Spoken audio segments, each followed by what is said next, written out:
किती वेळामध्ये आरोपीला अटक करण्यात आली? किती आरोपी आहेत? नेमका उद्देश काय होता? काल दिनांक 13/12/2024 रोजी अंदाजे रात्री 9 ते 9:30च्या दरम्यान माननीय SP साहेबांना तसेच ॲडिशनल सर यांना सर्वांना बाफना येथे एक गॅरेजवर यातील फिर्यादी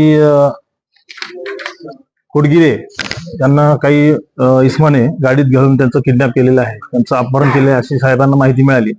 त्यावरून साहेब स्वतः आणि तसेच LCBची टीम, ॲडिशनल सर, DYSP साहेब तसेच इतवाऱ्याची पोलीस स्टेशनची सर्व टीम हे सर्व घटनास्थळी हजर झाले आणि साहेबांच्या मार्गदर्शनाखाली सर्वांनी या घटनेची माहिती घेतली आणि ह्या घटनेमागे जे प्रकार घडलेला आहे आणि कोण आहे या सर्वांची माहिती घेऊन सर्व टीम साहेबांच्या आदेशाने सर्व टीम रवाना झाले आणि त्यावरून आम्ही सर्वांनी माहिती घेतली. तर थोड्या वेळाने यातील फिर्यादी जो कोडगिरी आहेत यांना चंदासिंग कॉर्नरला सोडण्यात आले अशी माहिती मिळाली. त्यावरून इतवाराचे पोलीस स्टेशनचे PI साहेब तसेच DYSP साहेब त्यांना जाऊन त्या फिर्यादीला घेऊन आले आणि त्यांना विचारपूस केली असता त्यांनी जी तक्रार दिली त्यावरून आम्ही अज्ञात इसमावर इतवारा पोलीस स्टेशनला गुन्हा दाखल करण्यात आलेला आहे.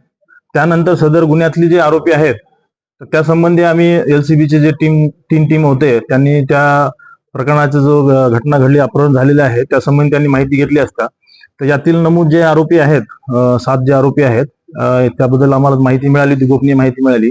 त्यावरून आम्ही मारताळा या ठिकाणी जर गेले असतात त्यावेळेस तिथं आपल्याला या गुन्ह्यात जी वापरलेली 4 व्हीलर आहे तसेच त्यांनी जे गुन्ह्यामध्ये धाक दाखवण्यासाठी जे खंजर वापरले आहे तसेच 7 आरोपी हे सर्व मिळून आले. आम्ही त्याप्रमाणे त्यांना अटक ताब्यात घेतलेले आहे आणि त्यांना विचारपूस केली असता यातील जो फिर्यादी आहे त्यांचं 4 चाकी वाहनाचे खरेदी विक्रीचा व्यवसाय आणि तो अगोदर फायनान्सचा पण व्यवसाय करत होता.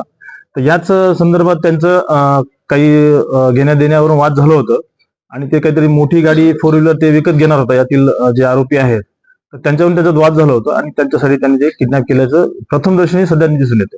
राजकीय काही सध्या तर फिर्यादीला आपण काल पण विचारलं होतं पण सध्या त्या याच्यात अँगलनं कुठं अजून काही दिसत नाही, पण त्या दिशेनं पण तपास चालू आहे. कालच्या घटनेच्या अगोदर यांचे व्यवहार झालेले होते काही पहिलाच व्यवहार झाला? नाही, आरोपीच्या म्हणण्याचं असं आहे की त्याच्या अगोदर पण त्यांचे व्यवहार झाले होते, पण ह्या ज्या घटने आहे या घटनेमध्ये आरोपीनं ज्या फिर्यादीला आपण त्यांनी जे किडनॅप केलेले आहेत त्यावेळेस त्यांनी स्वतः काही बोललेलं नाही, तर इतर 2 लोकांनी त्यांच्याशी संपर्क साधलेले आहे त्यामुळं आरोपीला तो त्या रात्री ओळखू शकले नाही.